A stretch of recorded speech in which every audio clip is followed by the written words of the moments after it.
खुलुमबाय बयनिसिमबो नोंथांमोनखौ आंनि समायना एम ब्रह्म इउटुब चेनेलाव बरायबाय। आसा खालामो नोंथांमोना आंनि भिडिअखौ नायनानै मोजां मोनगोन आरो भिडिअखौ जोबजासिम नायलांगोन। नोंथांमोना बे भिडिअनि गेजेरजों एम्फौआ सानबैसेजोंहाय मोनो आरो सानबैसेजोंहाय थोबो बेनि सोमोन्दै मिथिना मोनगोन आरो। नै जोंना एम्फौआ देरहांबायानो बिलाइ जागासिनो दङ। नायलांबाय थादोल' नोंथांमोना।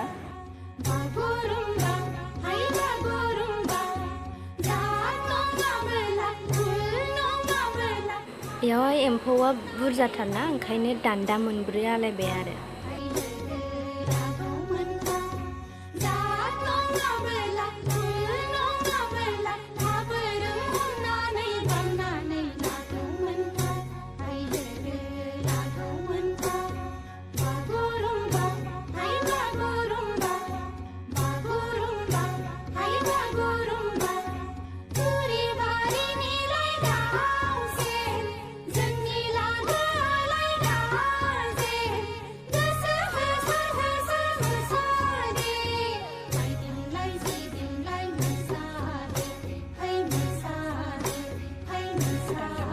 बिलाइखौ लाबोनानै जमा दोनफैखाबाय। नै एसे देरबानो एसे सानबासो 6 दिनसो जाबानो बिराद बिलाइ जायोना ओंखायनो लाबोनानै दोनफैखाबाय। बिलाइखौ एम्फौनो होनो थाखाय खाबाय। नै बिदि खानानैसो होयो नालाय खानानैहायसो दान्दायाव आलायो आरो।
बिलाइखौहाय खाखांजोब्बाय।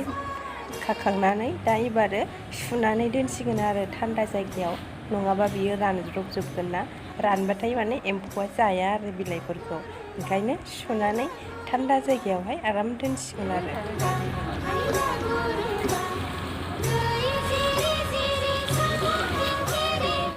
एम्फौखौ साथामजों ज' लोगो नांनानै फिसिदों आरो ओंखायनो गासिबो खामानिखौनो बिसोरो साथामजों ज' मावो आरो।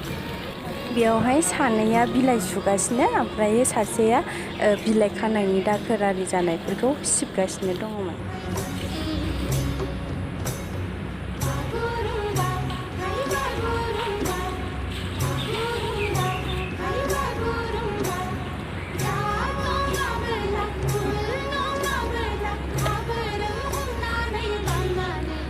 बेयावहाय दोनबाय। नै बेयो जायगाया माने बेयाव सान्दुं थाब नाङा नालाय फुङावबो, ओंखायनो बेयाव थान्दा जायगायावहाय दोनबाय आरो। एम्फौ फिनानैनो मानसिफ्रा सोमथाबजोबलायलायबाय जिनो सान्दुं गोसा गोसा बिलाइ नागिरहैनाया।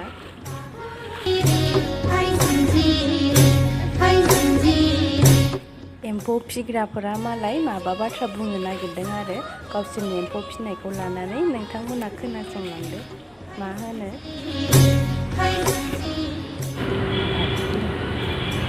रायजोफोर, जोंना एम्फौआ बिलाइ जाफुनाय जादों, बेखायनो जोङो बिराद बुरजा बिलाइ नागिरनांदों। बेखौ इन्दि बिलाइ होनो। जोङो इन्दि बिलाइ जाग्रा एम्फौ फिदों। बेयो बर' हारिनि मोनसे कालसार। बर'फ्राथ' रावबो एम्फौखौ बारा फिसिबांलिया, गुबुन हारिफ्रासो फिनो नाजागासिनो।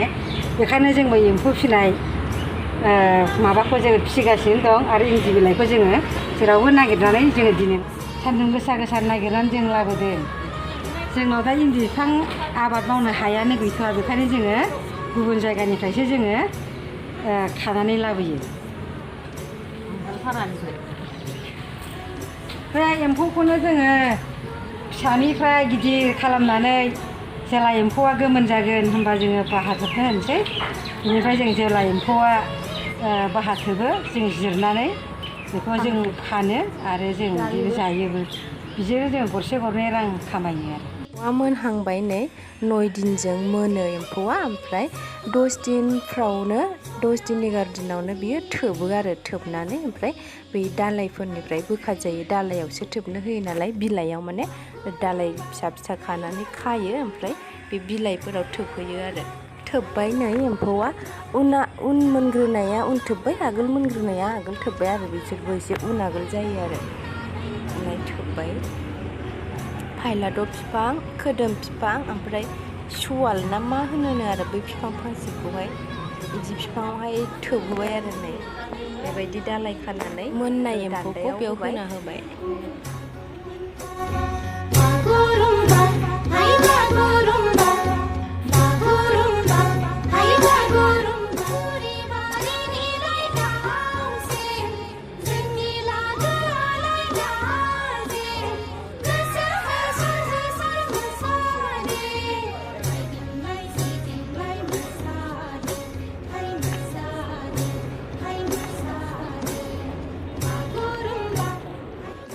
नै एम्फौआ मालाय जि मोजां थोबगासिनो, गावसिनि उदैनिफ्रायनो माने खुगाजों बिसोरो खुन्दुंखौ बरनो आरो। ओमफ्राय बिदिनो गावसोरखौ फिथोब सिङाव थोबसिननानै लायो आरो।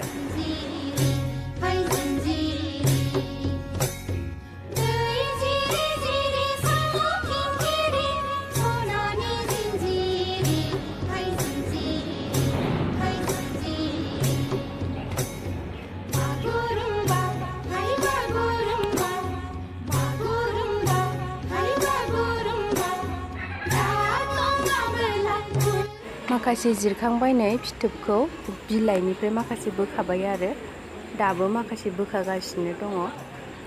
बुरजा ओंखारथारदों आरो, गासै 6 फाल्ला ओंखारदों नै एम्फौआ, माने 30 केजि ओंखारदों आरो।